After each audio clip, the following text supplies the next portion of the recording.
할렐루야. 예배당에서 드리는 모든 박수는 주님만이 영광을 받으셔야 할 줄로 믿습니다.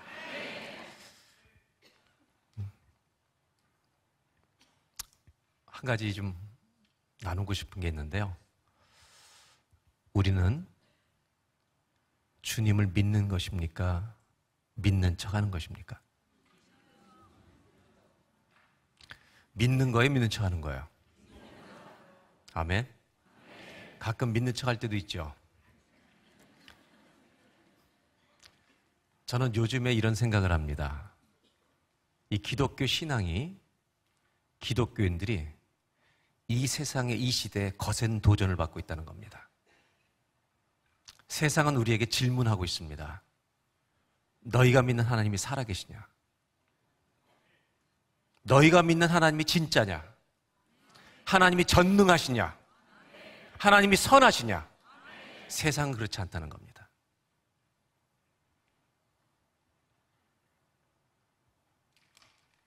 그리고 세상은 기독교를 마구 공격하고 물맷돌을 던지고 있습니다. 그 이유 중에 하나는 보이지 않는 하나님을 믿는 너희들이 우리랑 다를 바가 없다고 말하기 때문입니다. 그들 눈에 우리가 똑같이 그들이 좋아하는 것을 좋아하고 있기 때문입니다. 저와 여러분, 믿는 척이 아니라 진짜 믿는 자리에 서기를 바랍니다. 이런 소문도 들립니다. 안 믿는 사람들이 요즘은 기독교인들을 위해서 중보기도 하고 있답니다. 제발 똑바로 좀 믿어달라고. 여러분, 우리는 진짜입니까? 오늘 저는 말씀을 나누기 전에 몇 가지 질문을 좀 하려고 합니다. 참된 믿음을 가지기 위해서. 첫 번째 질문은 믿음은 어디에서 오는 것입니까? 믿음의 근거가 어디입니까? 믿음의 출처가 어디입니까? 느낌으로 믿는 게 아닙니다. 기적으로 믿는 게 아닙니다. 물론 기적이 일어나면 하나님을 믿는 데 도움은 됩니다. 성경은 믿음의 출처를 정확히 밝히고 있습니다. 이걸 알아야 우리 믿음이 추상적으로 가지 않습니다. 믿음이 추상적인 사람이 너무 많습니다. 가졌는데 발휘가 안 되는 겁니다. 한번 저를 따라 하실까요? 믿음은 들음에서 나며 들음은 하나님의 말씀으로부터 말미암느니라. 믿음은 어디서 난다고요? 들음에서. 뭘 들을 때? 말씀. 믿음의 정확한 출처는 말씀이어야 합니다. 그래야 실제적인 믿음을 가지는 것입니다. 만약에 말씀을 모르면, 느낌 따라 믿으면 기복이 너무 심해지는 겁니다. 저와 여러분의 믿음이 말씀 위에 서 있길 바랍니다. 말씀을 정말, 이 약속의 말씀을 깨닫고 믿어야만 그 믿음은 구체적인 것이 되고 실제적인 것이 되고 여러분 역사하는 믿음이 될 줄로 믿습니다. 더 쉽게 얘기를 들어볼게요. 1,000만 원짜리 수표를 한돌된 애기한테 주면 어떻게 하겠습니까? 그리고 낙서하다가 찢어버리겠죠. 저에게 누군가 주면 제가 아내를 줄 것 같습니까? 저 혼자 몰래 은행에 넣을 것 같습니까? 모르겠지만 한번 짐작을 해서 어떻게 할 것 같아요? 네, 그러니까 헌금할 거라고 얘기하는 분은 아무도 없네요. 여러분은 어떻게 하실 겁니까? 이거를 정말 가장 소중한 곳에 아니면 자기 어떤 비밀 창고에 넣어서 관리하겠죠. 왜 똑같은 1,000만 원을 아이와 어른은 다르게 반응하는 것입니까? 왜 아이는 찢는 것입니까?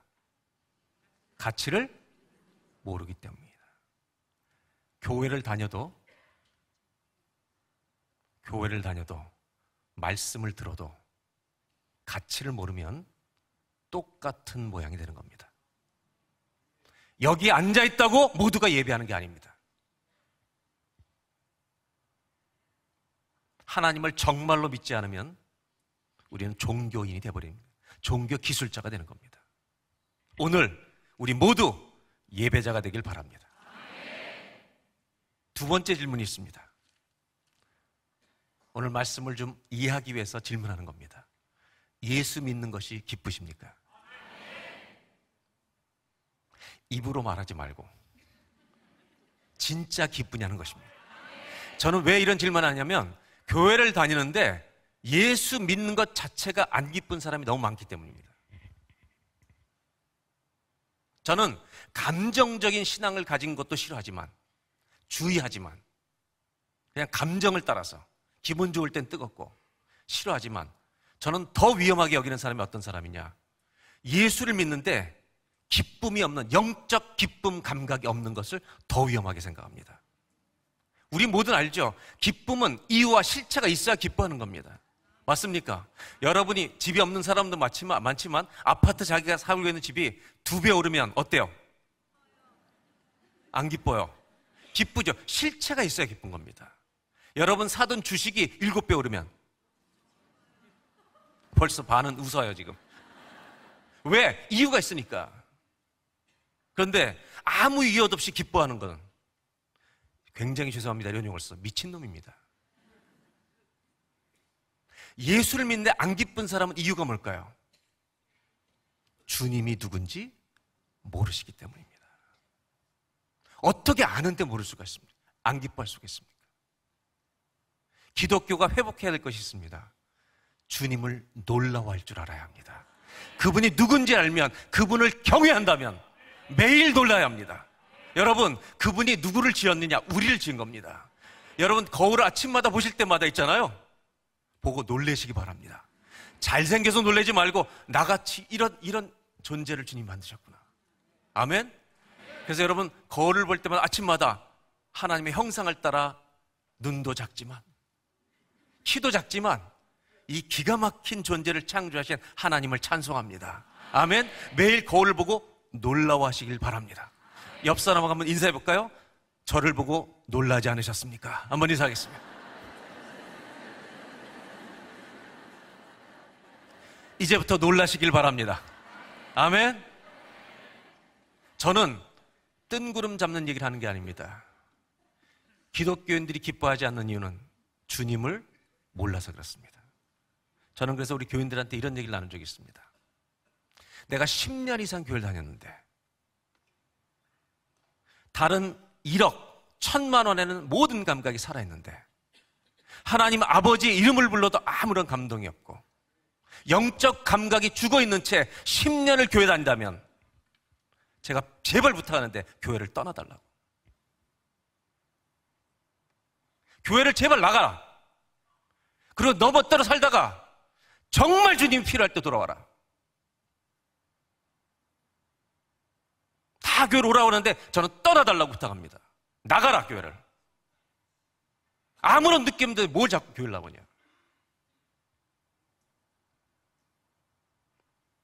근데 이렇게 말하면 꼭 순종하는 사람이 있잖아요. 바로 순종하는 사람도 있잖아요. 1년 된 사람들은 생각도 하지 말고 아직 10년 이상 된 사람 중에, 그래서 바로 순종할까봐 이렇게 했어요.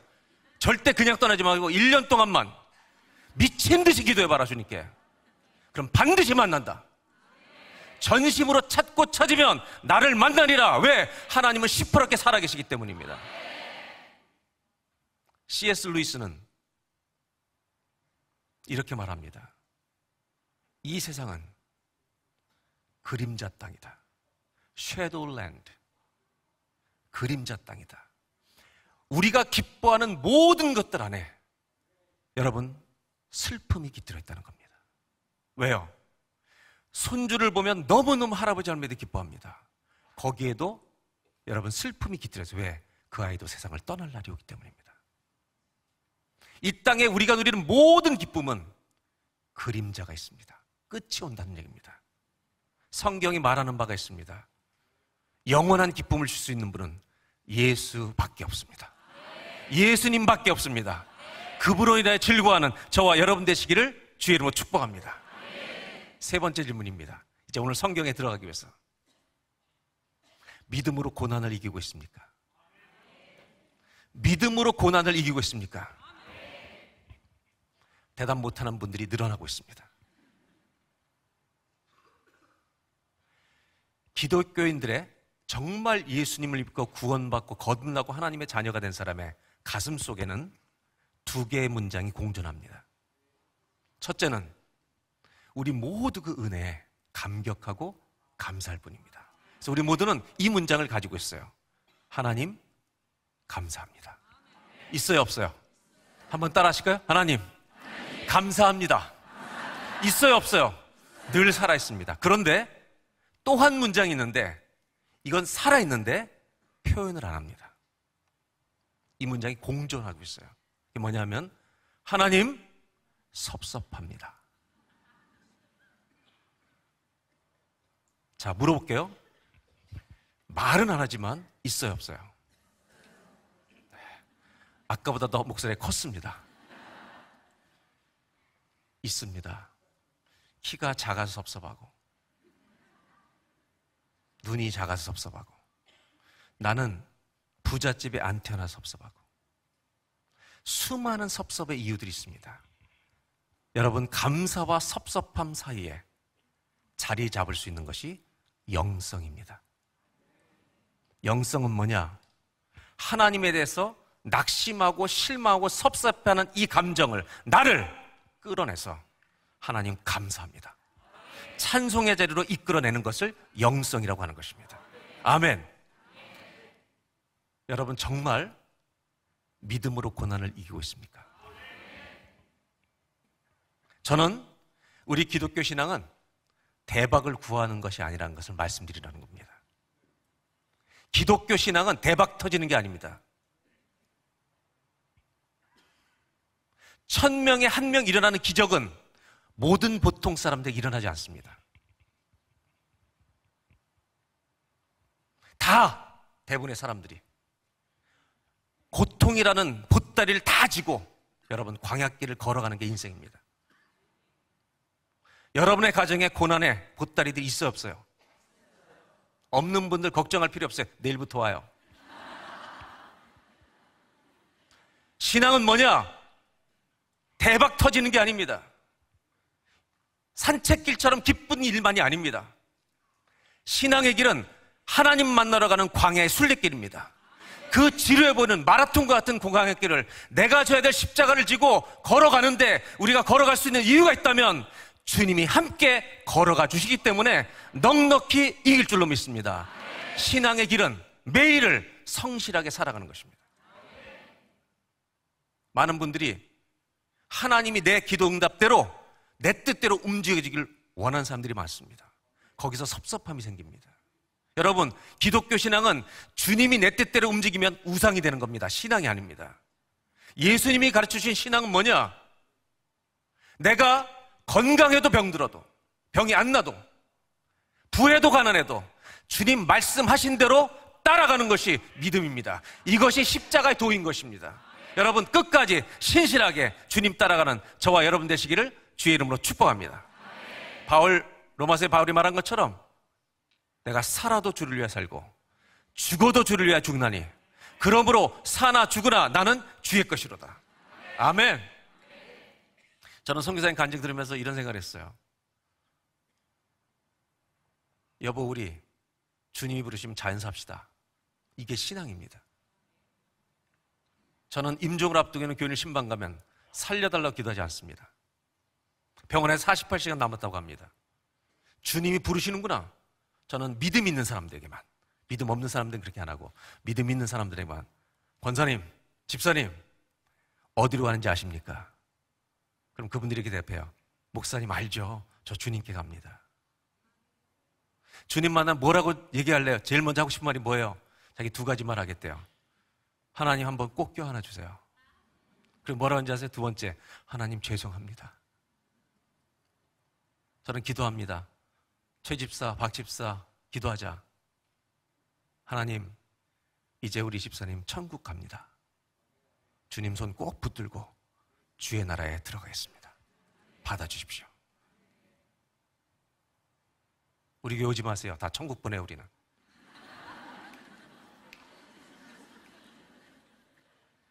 함부로 오지 마세요. 주님이 부르시면 가야지. 왜 버텨요 우리가? 옥스퍼드 대학의 복음주의 신학자인 앨리스터 맥그레스는 이런 얘기를 합니다. 죽음이란 하나님과 우리의 놀랍고 황홀한 만남에 그 만남을 가리고 있는 벽이 제거되는 것일 뿐이다. 이런 믿음으로 무장할 수 없을까요? 이런 믿음으로 무장할 수 없을까요? 하나님은 이 세상을 창조하신 분이십니다. 더 놀라운 일은 이 세상의 마지막을 더 멋지게 완성하실 것입니다. 하나님 이 세상만 창조하신 것이 아니라 창조와 종말이라고 하는 시간을 줄로 그으면 역사라고 하는 것이 됩니다. 그 역사를 창조하신 목적이 뭔지 아십니까? 그 역사의 목적은 우리가 유명해지는 게 아닙니다. 이 역사를 통해서 주님이 영광 받으시는 것입니다. 이번 다니엘 기도에도 우리 기도했던 것처럼 주님만이 영광 받는 집회가 되기를 바랍니다. 오늘 저는 말씀으로 돌아갑니다. 누가복음 24장에 있는 말씀, 우리의 믿음이 실제인가를 고민하면서 읽어보려고 합니다. 이것을 이해하기 위해서 기독교의 상징에 대한 얘기를 한 가지만 하고 들어가겠습니다. 예수님의, 기독교는 수많은 상징이 있는데 예수님의 마지막 3일은 매우 중요한 상징성을 갖고 있습니다. 예수님이 십자가에서 돌아가신 날은, 우리가 지키는 날은 무슨 요일입니까? 금요일입니다. 무덤에 계셨던 날은 그날 돌아가시고 토요일입니다. 주일은 부활절입니다. 금요일은 예수님이 돌아가셨고 토요일은 주님이 무덤에 계셔서 안 계신 것 같은 날입니다. 제자들이 도망가는 날입니다. 고난을 만나면 우리 믿음이 없어진 게 아니라 주눅이 들거나 발휘되지 않는 날이 토요일입니다. 한번 물어볼게요. 내가 믿음이 분명히 있는데 믿음을 발휘하지 못하고 쓰러졌을 때가 있습니까? 없습니까? 그날이 토요일입니다. 이런 상징성을 갖고 있다는 말입니다. 근데 우리 주님은 부활하셨습니다. 아멘. 부활하셨습니다. 승천하셨습니다. 다시 오실 것입니다. 그렇다면 기독교 신학은 예수님의, 하나님의 나라가 이 땅에 오셨다는 걸 상징하는 예수님의 이 땅에 오심과 다시 오심 사이를 종말이라고 부릅니다. 그분은 부활 승천하셔서 하나님 보좌 우편에 앉아 계시지만 우리는 다시 오실 주님을 기다리기 때문에 우리는 또 한 번의 토요일을 살고 있는 것과 같습니다. 근데 이 시간을 우울하게 토요일처럼 보내는 사람들도 매우 많다는 것입니다. 왜?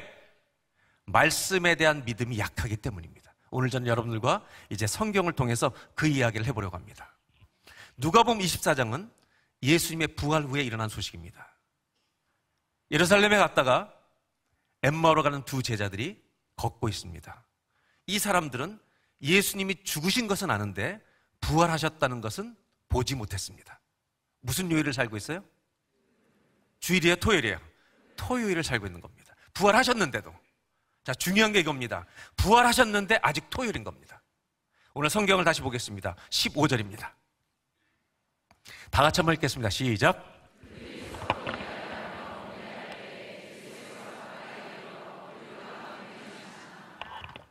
이들은 부활하신 걸 모르는데 예수님께서 매우 가까이 옆에 서서 그들과 뭐하고 있다고요? 동행하시나. 누가 동행하신다고요? 예수님이 동행해 주시는데 16절을 보겠습니다. 다 같이.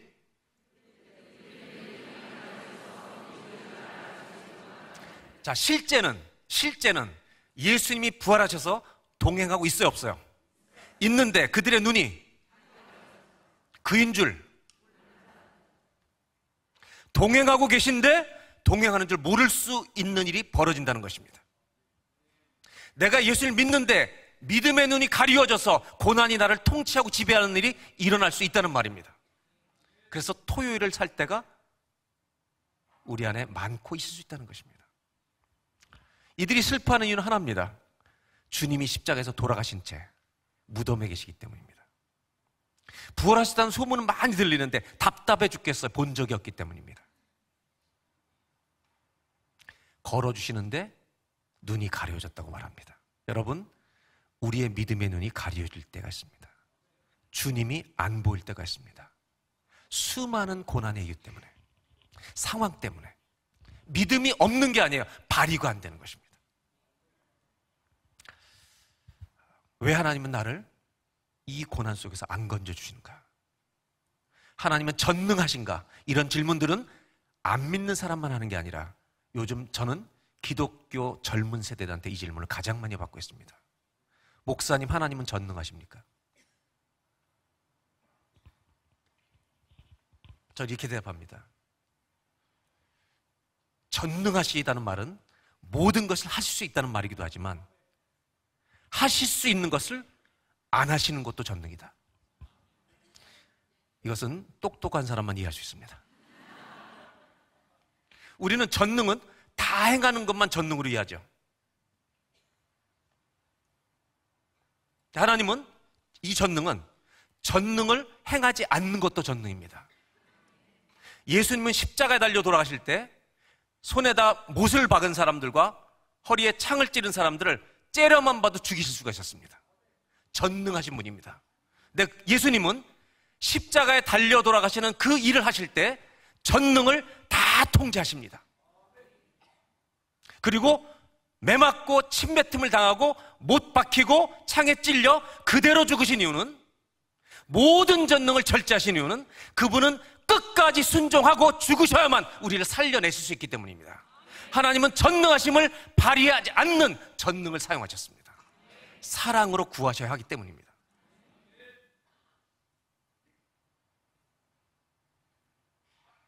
우리의 전능의 개념은 아주 재밌어요. 내가 주인입니다. 내 뜻대로 안 해주시면 전능하지 않다는 겁니다. 여러분, 주님은 전능하십니다.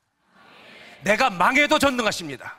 내가 병이 낫지 않아도 그분은 전능하시고 온 땅의 구원의 역사를 오늘도 이루어가고 계십니다. 아멘. 왜? 이 역사라는 시간 자체의 목적이 그분의 영광을 위해 있기 때문입니다. 우리 모두는 이 역사 속에 마침표를 찍는 사람들도 아니고 주인공으로 등장하는 사람들도 아니고 컴마를 찍으면서 그 영광을 위해 살다가 주 앞에 가는 것일 뿐입니다. 저는 하나님께 이런 질문한 적이 있어요. 하나님, 인생이 뭡니까? 이런 질문 했어요. 인생이 뭡니까? 주님이 재미있는 어린 시절의 기억을 생각나게 하셨어요. 제가 어린 초등학교 시절에 어머님이 저녁 전에 콩나물과 두부 사오거라. 그리고 돈을 받고 가게를 갑니다. 이 콩나물과 두부를 사러 가는 어린아이의 길에 유혹이 너무 많습니다. 제가 그 당시에 제일 좋아했던 게 그때 나왔던 누가봐 50원. 근데 저걸 사 먹고 싶은데 저걸 사 먹는 순간 이걸 못 사, 심부름을 완성을 못 하는 거죠. 근데 사실은 더 좋아하는 게 있었는데 비싸서 먹을 생각을 안 했어요, 그때는. 그게 뭐냐면 12시에 만나요예요. 12시에 만나요 뭐예요? 요 대답을 한 인간들은 다 50이 넘은 인간들입니다. 저는 그거를 사 먹는 순간 이걸 못 사니까 그 모든 유혹을 물리치고 콩날과 두부를 사러 갔을 때 그 승리한 감격. 어머니 심부름했습니다. 그 장면을 기억나게 하시면서 주님이 이런 얘기를 해주셨어요. 인생이 뭔지 아니? 내가 너에게 부탁한 심부름을 잘하고 나한테 돌아오는 거야. 인생은 우리 하나님 심부름하러 온 겁니다. 예? 옆 사람한테 한 번 더 인사하실까요? 심부름 잘하고 천국 가십시다.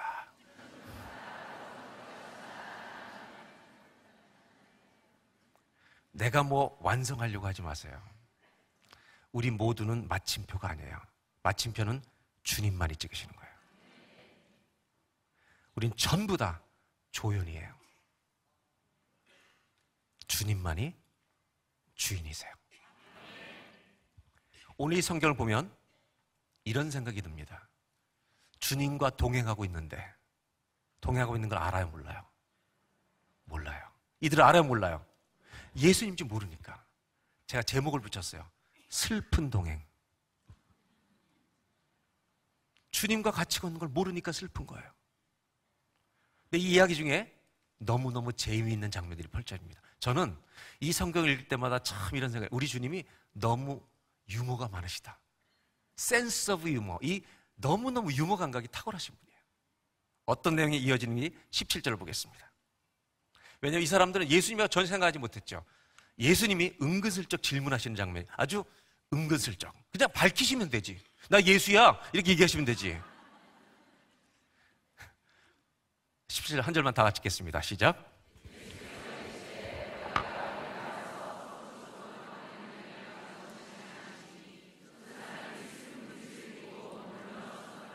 자, 예수님이 이들이 뭐 때문에 슬퍼하는지 알아요, 몰라요? 아시면서도 바로 안 가르쳐주고, 너 뭐 때문에 이렇게 무슨 얘기 나누는 거야? 얼마나 우리 주님이 재밌으신 분이에요.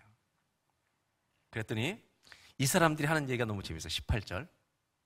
그 한 사람 글로바라고 하는 자가 대답하여 이르되 당신이 예루살렘에 체류하고 지금 내려오면서도 요즘 거기서 된 일을 왜 당신만 몰라? 저는 성경에 예수님 책망하는 사람 처음 봤어요. 예수님 뭐라고, 왜 당신만 몰라? 예수님 죽은 거 몰라? 왜 공감이 안 돼, 너는? 누구한테? 우리가 이러고 있는 거예요. 주님이 동행 가시는데 모르고 왜 당신만 몰라? 내가 힘든 걸. 이런 일이 우리 집에서도 벌어지고 있다는 거예요, 지금.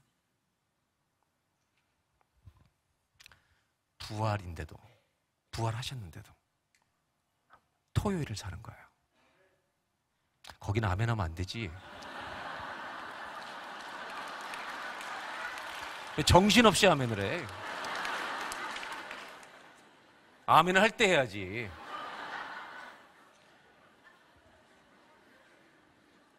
수많은 성도들이 주님이 동행하신 걸 모르고 슬픈 토요일을 사는 거예요. 왜? 고난만 보이니까. 19절, 20절. 아니요, 제가 읽어드릴게요. 이르시되, 예수님이 무슨 일인데? 또 모르는 것처럼 물어보시는 거예요. 이르되 나사렛 예수 이리. 누구 앞에서 얘기를 하는 거예요? 누군지 모르니까 예수님 앞에서 예수님 얘기를 하는 거예요. 그는 하나님과 모든 백성 앞에서 말과 일에 능하신 선지자이거늘. 그 다음 절 다 같이.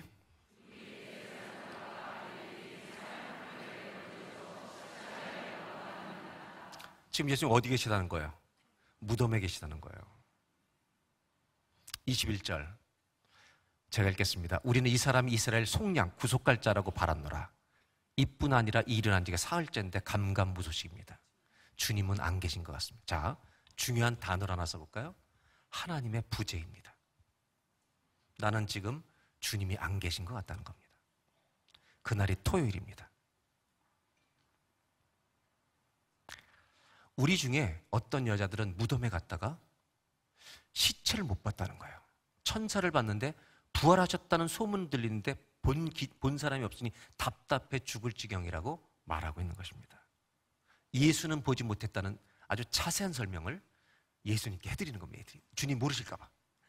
부활하신 주님께 천사들이 그 무덤에 갔는데 비었다고 이런 소문이 들리는데 예수님한테 당신은 아는지 모른다 답답해 죽겠다고 예수님께 하소연을 하고 있는 장면입니다. 실망이 크다는 말을 거듭 반복하는데 더 중요한 건 누구 앞에서? 우리도 실망하는 날 주님이 여러분 앞에 계시다는 걸 아셔야 합니다. 이 장면은 우리 모두도 비극적인 신앙생활을 할 가능성이 있다 없다? 있다는 말입니다. 저는 오늘 여기까지 읽은 슬픈 동행을 보면서 이 본문을 전혀 다른 관점으로 설명해 드리려고 합니다. 또 하나, 이 본문을 전혀 다른 관점으로 보는 겁니다. 이들은 기쁨 속에 걸어가고 있었습니까? 실망과 좌절 속에 걸어가고 있었습니까? 그 좌절 속에 걸어가고 있는 중이었습니다. 이들이 실망하고 있는 것을 성경은 물론 보여주고 있지만 전혀 다른 관점으로 지금 또 한 번 보는 겁니다. 이 또 하나의 관점은 뭐냐면 이들이 정말 실망과 좌절로 엠마오로 내려가는 길 어느 선상에 있는지 어디에 있는지 이 이야기는 우리 주님은 아시고 내가 실망의 한가운데를 걷고 있는 그 도시의 한 복판에 어느 지점에 우리 주님은 정확히 오셔서 아직 못 알아차리신 것 같아요. 이 이야기는 슬픈 동행만 얘기하는 게 아니라 우리가 이런 시간을 보내고 있는 좌절의 길을 걷고 있는 한가운데 걷고 있을 때 우리 주님은 그 내 슬픔과 좌절과 낙심을 다 아시기에 어느 날 어느 시간에 어느 장소인지 정확히 아시고 그 자리에 와서 우리와 동행해 주신 하나님이시라는 것입니다. 아멘. 아멘. 이 본문은 절망스러운 제자들만의 이야기가 아니라 거꾸로 하나님이 누구신지를 우리에게 보여주는 이야기라는 것입니다. 내가 쓰러진 날 언제 몇 월 며칠에 쓰러져 지쳐 바닥을 치고 있는지 정확히 아시고 주님은 그 곁에 가까이 와서 너 왜 울고 있니라고 말씀하시는 살아계신 부활의 주님이심을 우리에게 증거하는 본문이기도 하다는 것입니다. 주님이 동행하는 것도 모르고 방황하고 슬퍼하고 있을 때 이 성경이 보여주는 바는 내가 네 옆에 있다. 내가 오늘도 네 옆에 있느니라. 이것을 동시에 보여주고 있는 말씀이라는 것입니다. 아직 이들이 모를 뿐입니다. 주님은 이들의 혼란을 아십니다. 이 얘기는 내가 주님이 안 계신 것 같은 부재를 느낄 때도 이 성경은 내가 부재를 느끼는 시간에도 성경은 믿음은 어디서 난다고요? 뭘 들을 때? 이 말씀을 뭘 보여주냐? 네가 나를 못 느끼고 부재라고 느끼는 그 시간에도 나는 너와 있다는 것을 말씀으로 증거하시는 본문이라는 것입니다. 오늘 일어나길 바랍니다. 주님과 함께 일어나길 바랍니다. 쓰러지지 말길 바랍니다. 내 병이 낫지 않아도 주님이 없다고 소리치며 하소하는 그 자리에 주님은 오셔서 동행하고 계시다는 것을 말씀을 통해 믿는 부활절이 되시길 바랍니다. 시편 139편에 이런 말씀이 있습니다. 주께서 내가 앉고 일어섬을 아시고 멀리서도 나의 생각을 밝히 하시오. 3절 나의 모든 길과 내가 눕는 것을 살펴보셨으므로 나의 모든 행을 익히 하시오니. 다 같이 4절 시작.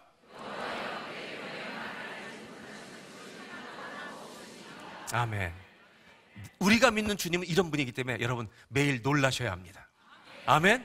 저는 그래서 이런 걸 좋아해요. 예배드리기 전에 하나님께 박수부터 치고 예배드리자. 왜? 주님이 여기 계시기 때문에. 그 놀라우신 주님이 여기 계시기 때문에. 아멘. 박수 한번 치고 설교도 할까요? 네. 아멘.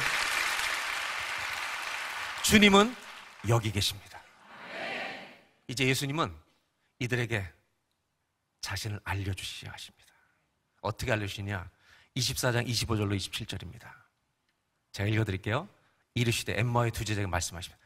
미련하고 선지자들이 말한 모든 것을 구약 성경에 주님이 오신다는 이야기, 죽었다가 다시 사신다는 이 모든 이야기, 이것을 마음에 더디 믿는 자들이요. 여러분 믿지 않으면 발휘할 수가 없어요. 주님이 죽었다가 사시겠다고 말씀하셨는데 못 믿는 거예요. 그 다음 그리스도가 이런 권한을 받고 자기의 영광에 들어가야 할 것이 아니냐, 이 말씀을 해주셨기 때문에 너희 믿어야 되는 거 아니냐. 27절 이에 모세와 모든 선지자의 글로 시작하여 모든 성경에 쓴 바, 여러분 성경의 말씀, 예수님에 관한 모든 것을 자세히 설명해 주시고 말씀을 풀어서 설명해 주시기 바랍니다. 뭐가 들어가요? 말씀이 들어가기 시작하는 겁니다. 예수님은 이들에게 말씀을 풀어 설명해 주시기 시작했습니다. 근데 놀라운 일이 28절부터 이제 벌어지기 시작합니다. 한번 보겠습니다. 다시 누가복음 24장 28절로 들어가면 그들이 가는 마을에 엠마오에 가까이 가매 예수님은 어떻게 했어요? 참 우리 주님이 얼마나 또 이렇게 또 유머가 있어요. 그냥 자기는 지나가시려고 그래. 사실 이들에게 눈을 열게 해주기 위해 오셨으면서도 또 그냥 가셔. 우리 주님 웃기시는 분이에요 되게. 근데 이들이 잘한 게 있습니다. 오늘 잘 들으셔야 합니다. 이 다음 절입니다. 지나가려고 하는 주님을 그들이 강권하여 이르되, 시작. 우리와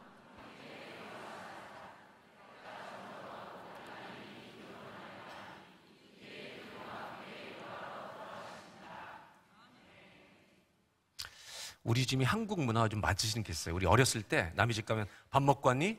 먹었습니다. 안 먹었습니다. 그렇게 얘기해요. 3번 물어볼 때까지. 3번 물어보시면 친구 어머님이 예, 안 먹고 왔습니다. 그래야 밥 얻어 먹습니다. 우리 집은 그냥 지나가는 척 하시다가 강권한 거예요. 여러분 주님 붙드셔야 합니다. 오늘 밤 주를 붙드는 밤이 되길 바랍니다. 주님, 저를 지나가시면 안 됩니다. 저 만나주셔야 합니다. 오늘 제 인생에 오셔야 합니다. 여러분, 이들이 잘한 게 뭔지 아세요? 주님을 붙든 거예요. 근데 우리 주님은 지나가는 척 하다가 마치 끌려 들어가시듯이 그래. 여러분, 이게 뭔지 아세요? 주여라고 부르면 주님은 바로 오십니다. 주님을 부르짖는 성도들을 못 지나치시는 분이 우리 주님이십니다. 오늘 우리가 주여 부를 때 주님이 옆에 오실 것입니다. 아멘. 들어가신 겁니다. 그 다음에 31절입니다. 다 같이 30절 31절 두절 시작.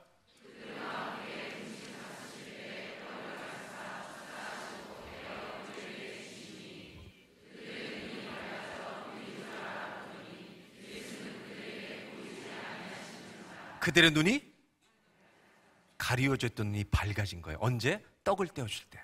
말씀을 듣고 떡을 떼는데, 떼어주시는데 눈이 열려서. 이분이 누구예요? 여러분, 이때 이들이 얼마나 놀랐겠습니까? 주님이 부활하셨다. 저는 상상이 돼. 얼마나 많이 주님을 껴안고 빨고 했을까? 이런 표현에서 죄송하지만 막 키스, 얼마나 난리법석을 떨었겠죠. 주님 살아나셨다. 왜 떡을 떼실 때일까요?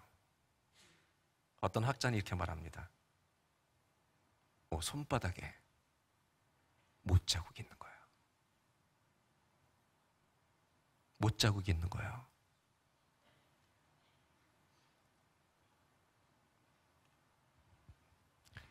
성경은 눈이 가려졌다, 눈이 밝아졌다, 수동태로 표현합니다.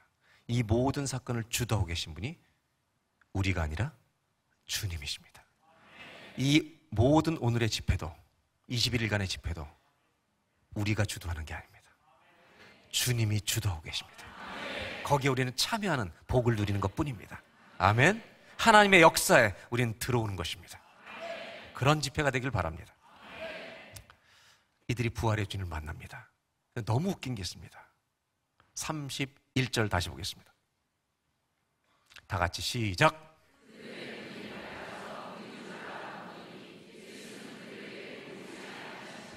눈이 밝아져 그들의 주님을 딱 알아봤습니다. 너무 깊어서 껴안았겠죠. 어떤 일이 벌어졌겠죠. 그런데 성경은 또 기가 막힌 게, 우리 주님은 알아봤는데 주님 어디 가요? 사라지신 겁니다. 그죠? 우리 주님은 정말 이게 센스예요. 뭐예요 이게? 왜 떠나셨을까요?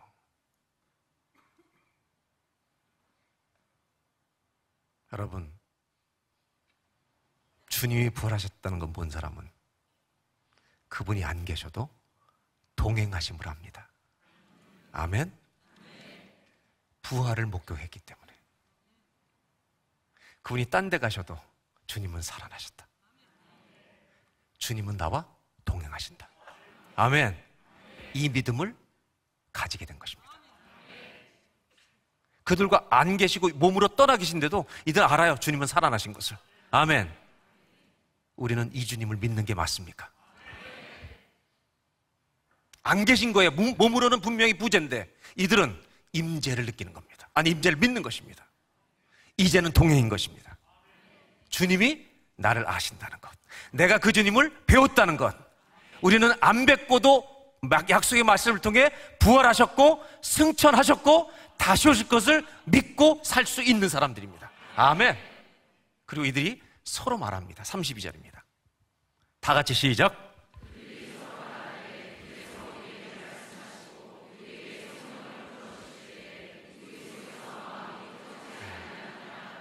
이들이 이런 얘기를 해요.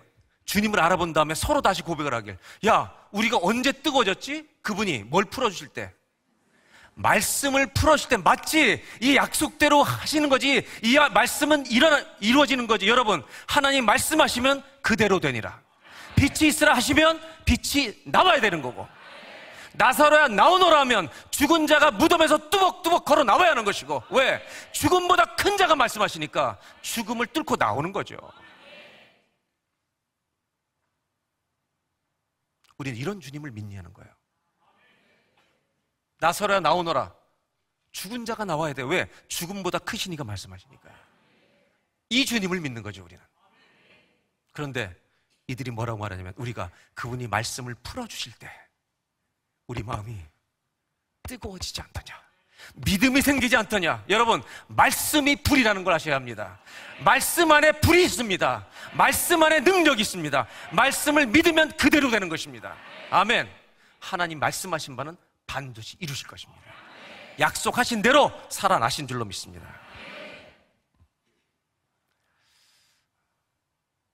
이들은 이 부활의 불을 가슴에 받고 제자들이 모이는 데로 갑니다. 그리고 제자들에게 이제 베드로를 좀 만난다. 그 간증하는 현장에 이들이 갑니다. 그리고 뭐라 하냐면, 제자들이 있는 자리에서 우리가 주님을 뵀다고.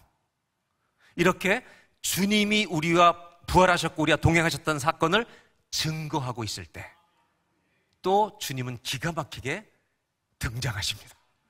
또 이게 얼마나 우리 주님의 센스 오브 유머인지, 정말 이 기가 막힌 유머를 갖고 계신 분인지 한번 보겠습니다. 34절로 35절로 36절입니다. 두 사람도 길에서 된 일과 예수께서 떡을 떼심으로 자기들 알려지신 것을 다 증거, 간증을 나누고 있는 그때 36절을 다 같이 읽습니다.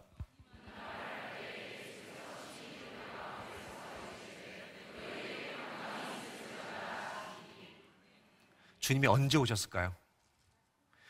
뭐 할 때 오신 거예요? 우리 주님이 부활하셨다는 선포를 하고 있을 때, 여러분, 주님이 임재하시더라는 겁니다. 무슨 얘기냐면, 우리가 이 세상의 삶 속에서 주님은 살아계십니다. 선포할 때 주의 임재가 임한다는 말입니다. 아멘입니까? 지금 듀크 대학에 로렌 위너라는 매우 유명한 여자 교수가 있습니다. 이 사람은 유대인입니다. 미국에서 대학원을 다닐 때 예수님을 만나서 너무너무 감격적인 신앙생활을 하고 있는 여인입니다. 이 여성 교수인데, 이 교수가 책을 하나 쓴 게 있습니다.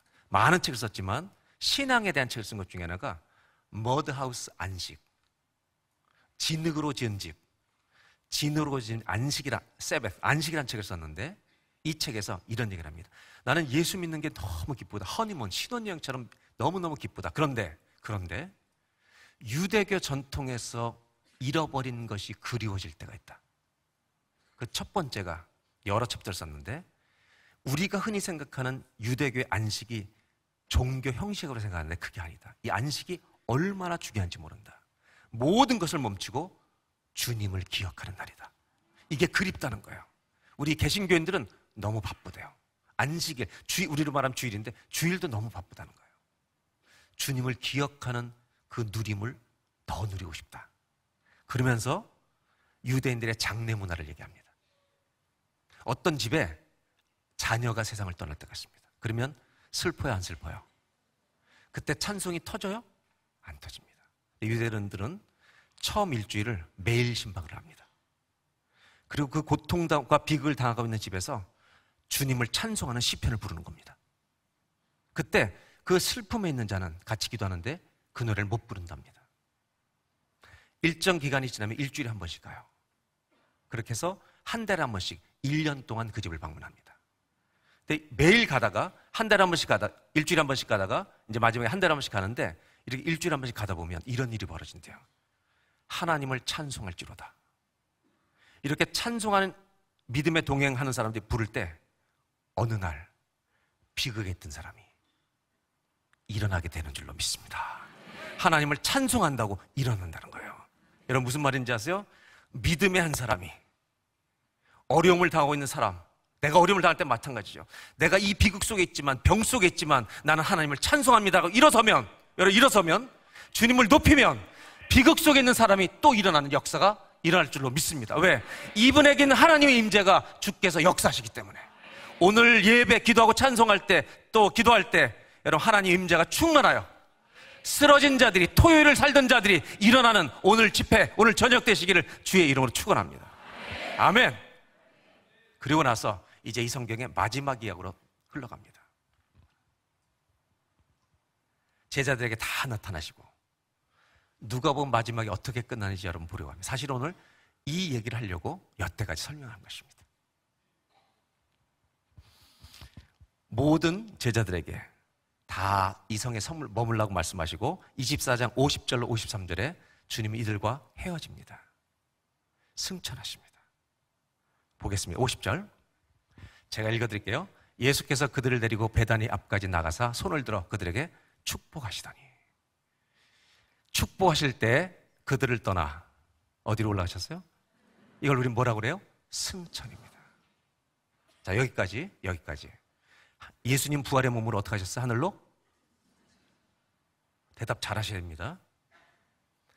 주님은 승천하셨습니다. 잘 들으세요. 부재입니까? 물리적으로, 육체적으로 부재예요, 임재예요?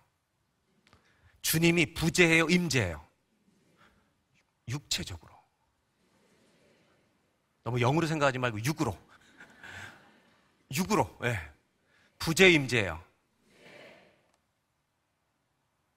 부재입니다. 이 다음 절이 놀랍습니다. 주님은 몸으로는 부재이십니다. 그 다음 절을 보겠습니다. 그들이 그에게 경배하고 큰 기쁨으로 예루살렘에 돌아가 53절 시작. 저는 오늘 이 구절을 읽어드리기 위해 여기까지 설명하고 온 것입니다.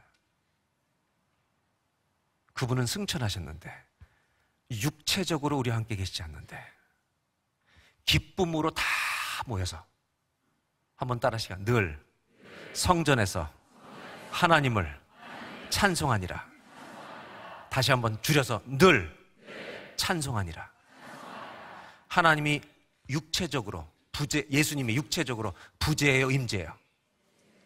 육체적으로 부재인데 믿음으로 임재하는 것을. 아멘. 아멘. 여러분, 이들이 늘 찬송하는 이유는, 고난이 와도 성전에 늘 찬송할 수 있는 이유는, 여러분의 가정에서, 일터에서, 문제 속에서도 찬송할 수 있는 이유는, 그분이 승천해서 다시 오실 날을 기다리는 토요일 같은 시간을 살지만 그분이 부활하셔서 우리와 오늘도 동행하신다는 믿음의 임재를 가지고 살기 때문에. 아멘. 늘 성전에서 하나님을 찬송하니라. 아멘. 오늘 밤 이 다니엘 기도의 11일째 여러분, 낙심하고 쓰러져 있던 자들, 오늘 믿음으로 찬송의 자리로 돌아오시길 바랍니다. 그분은 하늘에 승천하여 보좌 우편에 앉아 계십니다. 아멘. 다시 오실 것입니다. 그분은 떠나셨지만 우리는 그분이 영적으로 우리와 동행하고 임재하고 우리 안에 계심을 믿습니다. 우리는 토요일 같은 이 주님 다시 오실 날을 기다리는 수많은 고난이 일어나는 광야의 길을 오늘 또 이번 또 걸어가고 한 달, 1년 걷지만 우리는 우울하게 슬픈 토요일을 살지 않고 늘 찬송하겠네. 늘 찬송하겠네. 늘 찬송하겠네. 오늘 일어설 줄로 믿습니다. 여러분, 1년에 365일을 부활절로 사시기를 예수님의 이름으로 축원합니다. 매일이 부활절입니다. 매일이 부활절입니다. 매일이 부활절입니다. 우리와 동행하신 하나님께 찬송과 영광과 존귀와 모든 박수를 올려드리기 원합니다. 아멘. 아멘. 아멘.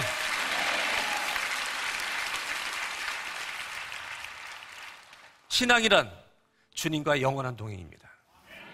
그래서 오늘 마지막으로 저는 성경 구절 하나 읽으려고 합니다. 이 말씀 읽기 전에 하나만 이걸 나누고 제가 할게요. 사람들마다 체질이 다르죠. 캐나다 가니까 아기를 낳고 엄마들이요, 한겨울에 데리고 나와요. 고경시켜준다고. 우린 큰일 나잖아요. 한겨울에 이것들이 해만 뜨면 반바지 입고 나와요. 우리가 그랬다면 얼어 죽습니다. 체질이 달라요. 한국의 한의학에도 무슨 사상의학에서 무슨 체질마다 음식 건강하게 살겠다고 먹는 거 하면 가려서 드시는 분들 꽤 있잖아요. 하세요. 괜찮아요. 그것도 뭐. 근데 여러분은 무슨 체질이에요? 저한테 한번 물어봐 주세요. 누구한테 물어보는 거예요 지금? 참고로 제 별명은 흰머리 독수리인데,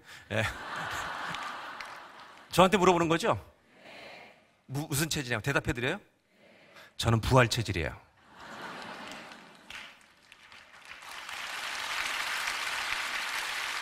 저는 부활 체질이에요. 고난이 저를 못 넘어뜨려요. 왜? 예수가 계시기 때문에. 옆 사람하고 자기 체질을 깨달았으면 인사하실 때 저는 뭐 소음인 이런 얘기 하지 말고 인사하겠습니다. 저는 부활 체질입니다. 이제 마지막으로 말씀을 읽겠습니다.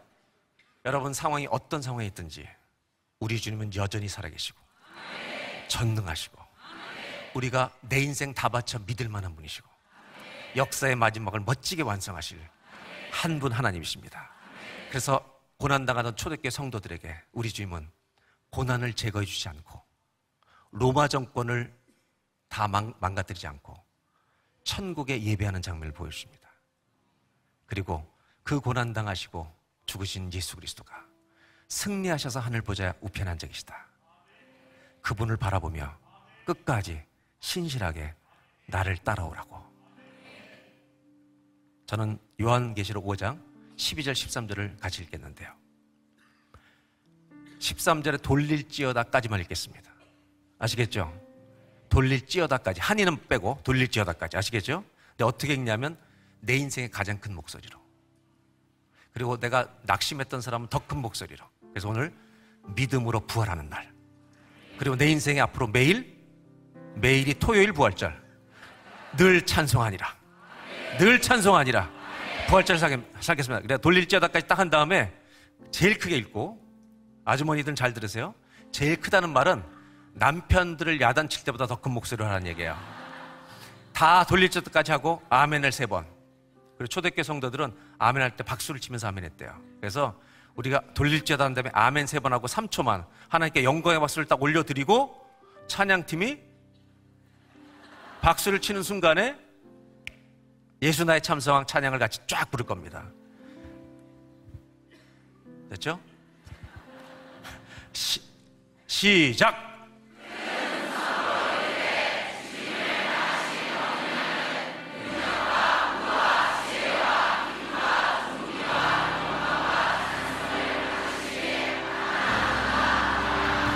내가 또 들으니 하늘 위에와 땅 위에와 땅 아래와 바다 위에와 또 그 가운데 모든 피조물이 이르되 보좌에 앉으신 이와 어린 양에게 찬송과 존귀와 영광과 권능을